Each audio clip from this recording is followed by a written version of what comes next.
Olá, meu irmão. Vamos mais a meditação de hoje no capítulo 9 do livro Primeiro Reino.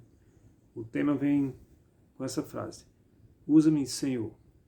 Ele conta a história de um jovem aqui chamado Carlos. Veja o que é que diz aqui o escritor escrevendo. Em certa igreja, um homem chamado Carlos foi batizado. A decisão dele não era a mais simples ou fácil a ser tomada. Ele já era um homem experiente e toda a sua vida adulta havia sido mergulhado em todos os tipos de vício imaginável. Certo dia, seu vizinho resolveu lhe oferecer um estudo bíblico na presença de que o poder do Evangelho o libertasse daquela vida de vício e autodestruição. Quanto poder há disponível no Evangelho? O apóstolo Paulo afirma no início da carta aos Romanos: não me envergonho do Evangelho, porque é o poder de Deus para a salvação. Está lá em Romanos capítulo 1, versículo 16. Pessoal, irmão, nós não temos que ter vergonha do Evangelho de Cristo, porque o Evangelho de Cristo é o poder de Deus. Então Jesus falou que quando nós pregássemos o Evangelho, ele ia estar com nós todos os dias da nossa vida. Lá em Mateus capítulo 28, versículo 20. Então, assim, o poder de Deus, o Evangelho é o poder de Deus. Nós podemos falar para as pessoas mais simples, pessoas que estão em vício, bebendo, pessoas bêbadas, como uma pessoa que tem autoridade, uma pessoa que tem poder, uma pessoa que tem status na sua cidade. Qualquer pessoa, seja de um juiz ou um governador, até uma pessoa que não tenha nada, seja um faxineiro ou uma pessoa que bebe, não tenha vergonha de falar do Evangelho de Cristo, porque o Evangelho de Cristo é o próprio poder de Deus, certo? Aqui diz assim, o termo usado por Paulo para o poder é a palavra grega que falando aqui. Essa é a expressão que dá origem à palavra dinamite em nosso idioma. O Evangelho é como dinamite de Deus para nos salvar. Essa dinamite tem poder e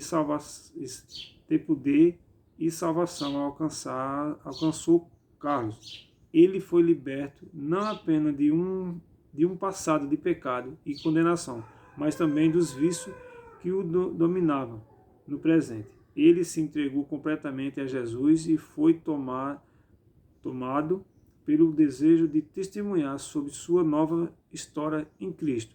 Sua vida era um testemunho poderoso do poder do Evangelho. As pessoas simplesmente não acreditavam no que via, como alguém que vivia sujo, jogado nas calçadas alheio ao que aconteceu na sociedade. Estava agora vestido roupa limpa, andando de cabeça erguida e com um incrível sorriso nos lábios. Agora, mais interessante é quando o pastor José Manuel ele foi para uma igreja, quando chegou lá, ele vê muitos bebês, diz assim, geralmente a maioria dos vícios não é solicitado. Os amigos de Carlos, que por anos vivia com ele, começaram a procurá-lo para saber o que havia acontecido.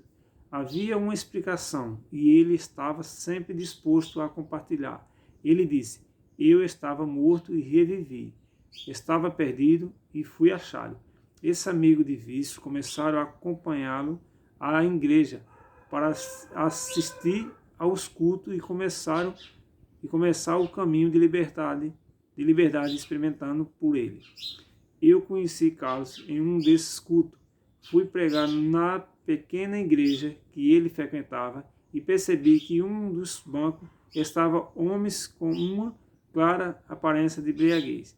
Aquilo me chamou a atenção. Imediatamente já encontrei algumas vezes uma ou outras pessoas embriagadas no culto, mas nunca havia visto tanto bêbado em um único culto. Ele se admirou, porque muitos bêbados no culto, em um único culto, né?